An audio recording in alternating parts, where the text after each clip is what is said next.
नमस्कार, मैं हूं अंकुर और आप देख रहे हैं सत्य हिंदी का न्यूज बुलेटिन। एक नजर अब तक की सुर्खियों पर। वोटिंग का डेटा वेबसाइट पर जारी करने को लेकर आज चुनाव आयोग ने सुप्रीम कोर्ट में अपनी बात कही।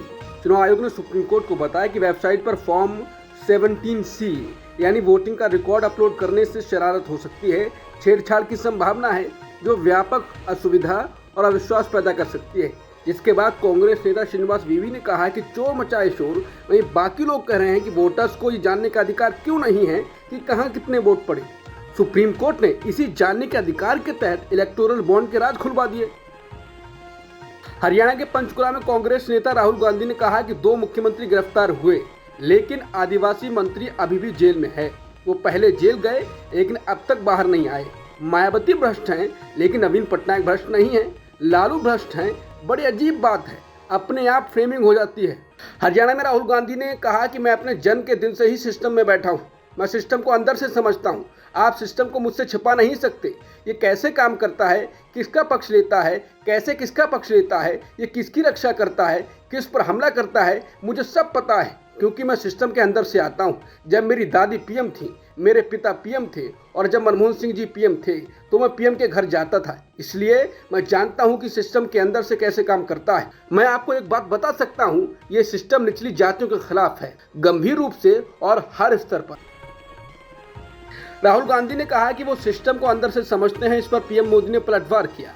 उन्होंने कहा कि कभी कभी झूठ बोलते समय शहजादे के मुंह से सच निकल जाता है।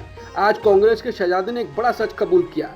उन्होंने माना है कि उनकी दादी, उनके पिता और उनकी मां के समय जो सिस्टम था वो दलितों, पिछड़ों और आदिवासियों का घोर विरोधी था।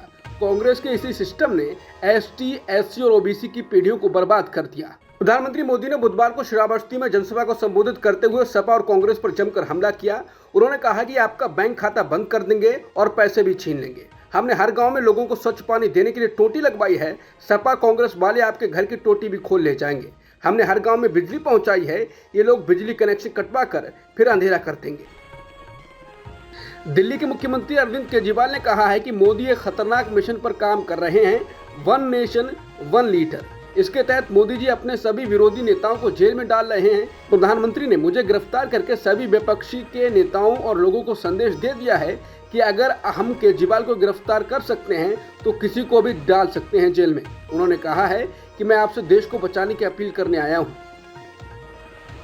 अरविंद केजरीवाल ने स्वाति मालीवाल केस में कहा है कि वो स्वाति मालीवाल हमले मामले में निष्पक्ष जांच न्याय चाहते हैं। इसके बाद स्वाति मालीवाल ने ट्वीट कर कहा है कि मेरे कंप्लेंट फाइल करते ही नेताओं और वॉलंटियर की पूरी आर्मी मेरे पीछे लगाई गई। मुझे बीजेपी का एजेंट बुलाया गया, मेरा चरित्र हरण कराया गया, काट पीट के वीडियो लीक की गई, मेरी विक्टिम शेमिंग करी गई, आरोपी के साथ घूमे, उसको क्राइम सीन में दोबारा आने दिया और सबूत से छेड़छाड़ करी गई।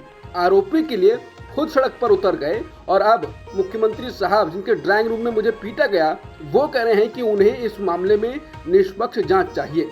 इससे बड़ी विडंबना क्या ही होगी। मैं इसे नहीं मानती। कथनी और करनी एक समान होनी चाहिए। पीएम मोदी 2 इंटरव्यू में कह चुके हैं कि मैं कन्विंस हो चुका हूं कि परमात्मा ने मुझे भेजा है। इसके बाद कांग्रेस ने कहा है कि ऐसा लगता है कि निवर्तमान प्रधानमंत्री खुद को भगवान मानते हैं। ये भ्रम और अहंकार का अभूतपूर्व स्तर है। दरअसल समित पात्रा जो कह रहे हैं वो बात है नहीं। उन्होंने जुबान फिसलने की वजह से अपमानजनक बयान नहीं दिया, बल्कि उन्होंने आत्मभ्रमित व्यक्ति के लिए अंधभक्ति में ये बात कही थी। जब चुनाव हारने के लिए ही वो बेकाबू होकर ऐसी बातें कर रहे हैं, तब हम सोच भी नहीं सकते कि 4 जून को उनका हाल क्या होगा। भारतीय रिजर्व बैंक यानी आरबीआई ने वित्त वर्ष 2023-24 के लिए केंद्र सरकार को 2.11 लाख करोड़ रुपए के डिविडेंड भुगतान को बुधवार को मंजूरी दी।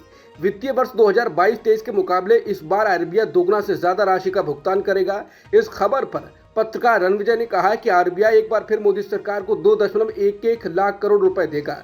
कभी इस पैसे को लेकर तब के आरबीआई गवर्नर उर्जित पटेल और मोदी के बीच तनातनी हुई थी।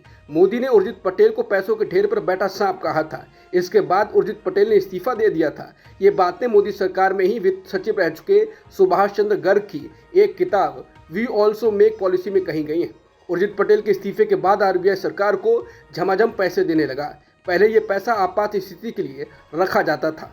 राहुल गांधी ने पीएम मोदी के इंटरव्यू पर तंज कसा है। उन्होंने कहा है कि आजकल क्या हो रहा है कि नरेंद्र मोदी जाते हैं इंटरव्यू देने, 4 चमचे आते हैं, बैठ जाते हैं इनके साथ, फिर कोई पूछेगा कि मोदी जी आप आम कैसे खाते हो, आपको कौन सा आम अच्छा लगता है, क्या आप काट के खाते हो या चूस के खाते हो या छील के खाते हो?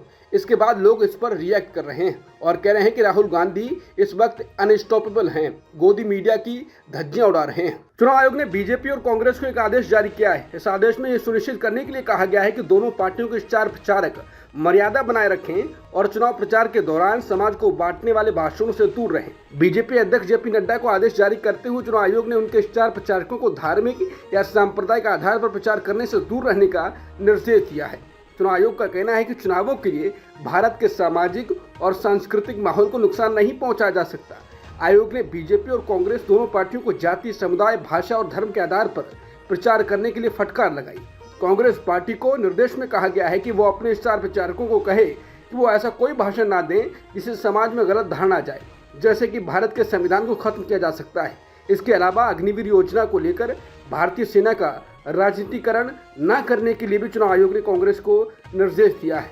हालांकि विपक्ष लगातार चुनाव आयोग से पीएम मोदी के भाषणों पर कार्रवाई करने की मांग करता रहा है, लेकिन वो चुप्पी साधे रहा है। इसके अलावा बीजेपी के बाकी नेता भी सांप्रदायिक बयान देते रहे हैं। देश में जैसे जैसे गर्मी का ग्राफ तेजी से बढ़ रहा है, उसी तरह पंजाब के किसानों का पारा भी काफी हाई हो चुका है।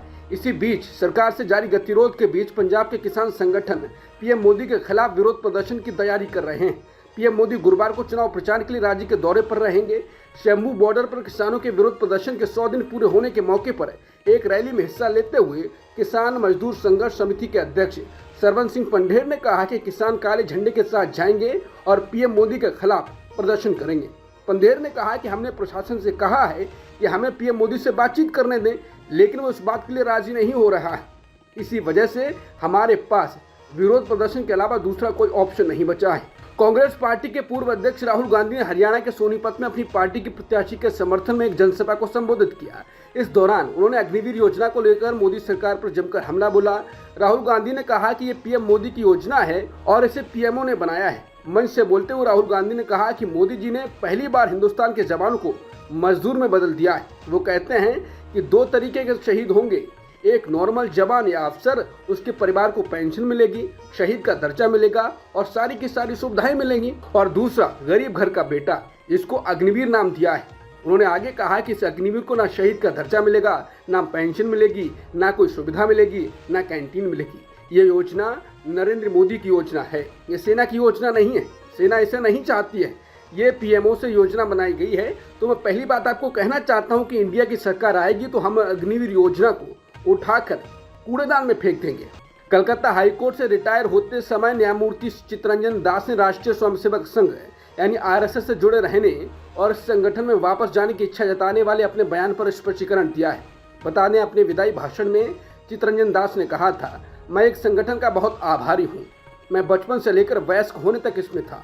मैंने साहसी, ईमानदार होना और दूसरों के प्रति समान दृष्टिकोण रखना और सबसे ऊपर देशभक्ति की भावना और काम के प्रति प्रतिबद्धता सीखी है। और कुछ लोगों को भले ही पसंद ना आए, लेकिन मुझे यहाँ ये स्वीकार करना होगा कि मैं राष्ट्रीय स्वयंसेवक संघ का सदस्य था और हूँ। ये बयान सुर्खियों में आने के बाद रिटायर्ड जस्टिस चित्तरंजन दास ने कहा कि वो अपने फेयरवेल पार्टी के लिए स्पीच तैयार नहीं करके गए थे। उन्होंने कहा कि मैंने तभी सोचकर बोला और जब मैं उन लोगों को धन्यवाद कहने लगा जो मेरे जीवन में मायने रखते हैं, तो अचानक आरएसएस की बात मेरे मन में आ गई। पूर्व जस्टिस ने समाचार एजेंसी एएनआई से कहा, मैंने बोल लिया, भगवान ने बुलवाया मुझसे, वो मेरी जड़ है, मूल है, मगर मैं मूल से बिछड़ गया हूँ 37 साल पहले। तो ये दोगलेपन होता अगर मैं अपने मूल को याद नहीं करता। ये मेरे दिल की बात थी। राजस्थान के झुंझुनू में एक दलित युवक की बेरहमी से पिटाई का वीडियो सामने आने के बाद विपक्षी पार्टियां बीजेपी पर हमलावर हैं। युवक की मौत हो गई है। आम आदमी पार्टी ने इस मामले का वीडियो शेयर करते हुए लिखा है, राजस्थान के झुंझुनू में एक दलित युवक रामेश्वर वाल्मीकि की बेरहमी से पीट कर हत्या कर दी गई। मोदी सरकार में दलितों के अधिकार को छीना ही नहीं जा रहा है, बल्कि उनकी निर्मम हत्या तक की जा रही है।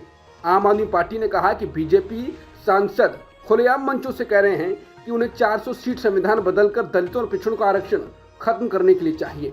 पूर्व वित्त मंत्री और कांग्रेस नेता पी चिदम्बरम ने अमित शाह के एक बयान के जरिए पीएम मोदी की उम्र को लेकर निशाना साधा। दरअसल केंद्रीय गृह मंत्री अमित शाह ने एक चुनावी रैली के दौरान कहा था कि ओडिशा के मुख्यमंत्री नवीन पटनायक को अब बढ़ती उम्र और स्वास्थ्य समस्याओं की वजह से रिटायर हो जाना चाहिए। नवीन पटनायक 77 साल के हो गए हैं। अमित शाह ने कहा कि अगर ओडिशा में बीजेपी की सरकार बनती है तो एक युवा ओडिया भाषी भूमिपुत्र को मुख्यमंत्री बनाया जाएगा। पी चिदम्बरम ने इसी बयान के हवाले से पीएम मोदी और अमित शाह पर तंज किया है। उन्होंने एक्स पर लिखा, जब अमित शाह ने कहा कि नवीन पटनायक को उमड़ती उम्र की वजह से रिटायर हो जाना चाहिए तो वो नरेंद्र मोदी को और इशारा कर रहे थे। अगर बीजेपी सरकार बना लेती है तो ऐसा लगता है कि अगर बीजेपी सरकार नहीं बना पाती तो अमित शाह सबसे खुश होंगे। मोदी नहीं बल्कि शाह विपक्ष के नेता के तौर पर सदन में बैठेंगे। राहुल गांधी ने फाइनेंशियल टाइम्स की एक रिपोर्ट को साझा किया है जिसमें बताया गया है कि अडानी ने लो ग्रेड के कोयले को ऊंची कीमत वाले ईंधन के रूप में बेचकर धोखाधड़ी की है। इसको लेकर राहुल गांधी ने कहा है कि भाजपा सरकार में भीषण कोयला घोटाला सामने आया है। वर्षों से चल रहे इस घोटाले के जरिए मोदी जी के प्रिय मित्र अडानी ने लो ग्रेड कोयले को 3 गुने दाम पर बेचकर हजारों करोड़ रुपए लूटे हैं, जिसकी कीमत आम जनता ने बिजली का महंगा बिल भरकर अपनी जेब से चुकाई है। क्या प्रधानमंत्री बताएंगे इस खुले भ्रष्टाचार पर ईडी, सीबीआई और आईटी को शांत कर रखने के लिए कितने टेम्पो लगे? 4 जून के बाद इंडिया की सरकार इस महाघोटाले की जांच कर जनता से लूटी गई पाई का हिसाब करेगी। कांग्रेस अध्यक्ष मल्लिकार्जुन खड़गे ने कहा है कि पार्टी ने सोच समझकर इस लोकसभा चुनाव में कम सीटों पर लड़ने का फैसला किया है ताकि बीजेपी को हराने के लिए इंडिया गठबंधन को एकजुट रखा जा सके। मल्लिकार्जुन खड़गे ने कहा कि कम सीटों पर लड़ना पार्टी में आत्मविश्वास की कमी नहीं दिखाता, क्योंकि ये समझौता एकजुट विपक्ष की जीत सुनिश्चित करने के लिए किया गया है और उन पार्टियों को उचित जगह देने के इरादे से भी है जो अलग अलग क्षेत्रों में मजबूत हैं। बता दें, कांग्रेस पार्टी इस बार इंडिया गठबंधन में लोकसभा चुनाव लड़ रही है। पार्टी ने कुल 330 सीटों पर उम्मीदवार उतारे थे। हालांकि सूरत और इंदौर पर पार्टी के प्रत्याशियों ने नाम वापस ले लिया और अब 328 सीटों पर पार्टी चुनाव लड़ रही है। बीजेपी ने काराकाट से निर्दलीय चुनाव लड़ रहे भोजपुरी गायक पवन सिंह को पार्टी से निकाल दिया है। बीजेपी ने पवन सिंह को लोकसभा चुनाव की प्रत्याशियों की पहली सूची में ही पश्चिम बंगाल के आसनसोल सीट से टिकट दिया था। हालांकि बंगाली महिलाओं का अपने गानों में आपत्तिजनक चित्रण करने को लेकर वो घिरे और फिर पवन सिंह ने चुनाव न लड़ने का ऐलान किया। इसके बाद बीजेपी ने आसनसोल सीट से एस अहलूवालिया को टिकट दिया। इसके बाद पवन सिंह ने बिहार की काराकाट सीट से निर्दलीय उम्मीदवार के तौर पर नामांकन भरा। एनडीए की ओर से यहां उपेंद्र कुशवाहा प्रत्याशी हैं। बिहार बीजेपी की ओर से पवन सिंह को हटाए जाने के संबंध में बताया गया है कि लोकसभा चुनाव में पवन सिंह एनडीए के प्रत्याशी के विरुद्ध चुनाव लड़ रहे हैं। उनका ये काम दल विरोधी है। सुप्रीम कोर्ट ने झारखंड के पूर्व मुख्यमंत्री हेमंत सोरेन की गिरफ्तारी को चुनौती देने वाली याचिका पर विचार करने से इनकार कर दिया। उन्होंने लोकसभा चुनाव में प्रचार के लिए अंतरिम जमानत की मांग करने वाली याचिका दायर की थी। दिल्ली सरकार की मंत्री आतिशी ने आरोप लगाया है कि केंद्र की सत्तारूढ़ भाजपा ने हरियाणा के जरिए दिल्ली का पानी रोककर उनकी पार्टी और शहर को निशाना बनाने की नई साजिश रची है। हरियाणा में इस समय भाजपा सरकार है। मंत्री आतिशी ने आरोप लगाया कि 25 मई को मतदान से पहले भाजपा ने आपको निशाना बनाने और दिल्ली के लोगों को परेशान करने के लिए नई साजिश रची। इस साजिश के तहत अपनी हरियाणा सरकार के माध्यम से भाजपा ने दिल्ली में पानी का प्रवाह रोक दिया। आतिशी ने 22 मई को दिल्ली में एक पत्रकार सम्मेलन में ये आरोप लगाया। सीजेआई डीवाई चंद्रचूड़ की अध्यक्षता वाली बेंच ने उन तमाम याचिकाओं को खारिज कर दिया है जिनमें आर्टिकल 370 पर सुप्रीम कोर्ट के फैसले की समीक्षा की मांग की गई थी। सीजेआई डीवाई चंद्रचूड़ की अध्यक्षता वाली बेंच ने कहा कि 11 दिसंबर 2023 को कोर्ट के दिए गए फैसले में कोई गलती नहीं थी। नॉर्वे के प्रधानमंत्री जोनास गार स्टोर ने कहा है कि उनका देश फलस्तीन को राष्ट्र के तौर पर मान्यता देगा। उन्होंने बताया कि आने वाले 28 मई को नॉर्वे फलस्तीन को स्वतंत्र देश मानेगा। माना जा रहा है कि नॉर्वे के बाद अब आयरलैंड और स्पेन भी फलस्तीन को देश के तौर पर मान्यता दे सकते हैं। इस फैसले के विरोध में इजराइल ने आयरलैंड और नॉर्वे से अपने राजदूतों को वापस बुला लिया है। अब तक की सुर्खियों में इतना ही। बाकी खबरों के लिए बने रहिए सत्यहिंदी.com के साथ।